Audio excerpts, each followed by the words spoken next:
CAM News 24, l'information en continu. Mesdames, Messieurs, bienvenue au flash d'information.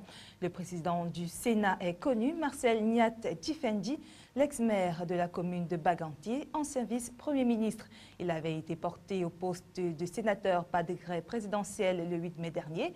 Comme premier vice-président de cette institution, Sa Majesté Aboubakari Abdoulaye, et à la présidence du groupe parlementaire RDPC au Sénat, Peter Mafani Moussangué. Affaire Sodé-Coton, il y a Mohamed chez le procureur général près du tribunal criminel spécial ce 12 juin 2013. Interpellé le 10 juin dernier, le directeur général de la Société de développement du coton et président sortant de la Fédération camerounaise de football a été placé en garde à vue administrative au secrétariat d'État à la défense chargée et de la gendarmerie. Parlons à présent de l'École internationale des forces de sécurité. Le plan d'action de cette institution publique chargée de former les forces de sécurité et le personnel militaire aux techniques de sécurité intérieure et aux opérations de maintien de la paix vient d'être élaboré à Yaoundé. Le deuxième conseil d'administration ouvert ce mercredi par le président du conseil d'administration, Edgar Alain Mebengo, a été chargé de l'organiser. Et puis, Mouvement africain pour la nouvelle indépendance et la démocratie réveille son concept baptisé AES Go Back Home. À ce sujet, le Manidem a donc donné ce mercredi 12 juin à Douala une conférence de presse relative au départ probable de AES Sirocco du Cameroun. La question sur la crise énergétique a aussi retenu l'attention des journalistes au cours de cette sortie médiatique du parti de la clé et qui exige la nationalisation du secteur de l'hydroélectricité.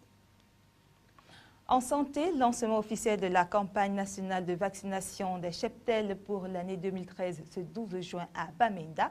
La principale recommandation du ministre à l'endroit des éleveurs de tout le pays est de faire vacciner l'ensemble de leur bétail chaque année afin de les protéger contre les maladies animales. Le lancement de la dite campagne qui se déroule sous la houlette du docteur Taïga, ministre de l'élevage, des pêches et des industries animales, a débuté au ranch du faune de Mankong, situé à quelques encablures de la ville de Bamenda. À présent, le résumé de la page étrangère avec nos confrères de l'agence France-Presse. Nelson Mandela va mieux. C'est le président sud-africain Jacob Zuma lui-même qui l'a annoncé.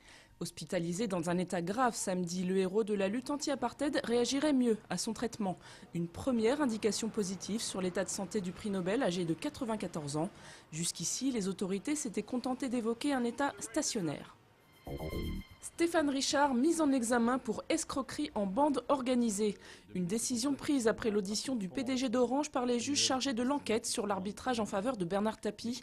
En 2008, le tribunal arbitral avait décidé d'octroyer à l'homme d'affaires 403 millions d'euros pour mettre fin au litige l'opposant au Crédit Lyonnais. Ça bloque dans les airs et bientôt aussi sur les rails. La grève des aiguilleurs du ciel s'est durcie mercredi. Résultat, plus d'annulations et de retards que la veille. Un avant-goût de ce qui attend jeudi les passagers du train, avec des cheminots qui protestent contre le projet de réforme du rail. On annonce 4 trains sur 10 en moyenne en circulation. Affaire du furosémide, suite. Le parquet de Paris ouvre une enquête préliminaire pour tromperie aggravée, homicides et blessures involontaires et mise en danger de la vie d'autrui. Le mauvais conditionnement de boîtes de ce diurétique pourrait être à l'origine de 3 décès et 2 hospitalisations en France. Certains ados passent des heures à réviser le bac, d'autres préfèrent dévaliser les villas des people à Los Angeles. Inspiré d'une histoire vraie, The Bling Ring de Sofia Coppola est le portrait d'une jeunesse dorée totalement obsédée par les marques et les célébrités. Leur première victime est aussi leur icône, Paris Hilton, l'héritière bimbo. Par rancunière, elle a même prêté sa maison pour le tournage. Vanité quand tu nous tiens. Voilà, c'est tout pour cette autre session de l'information sur CAM 24.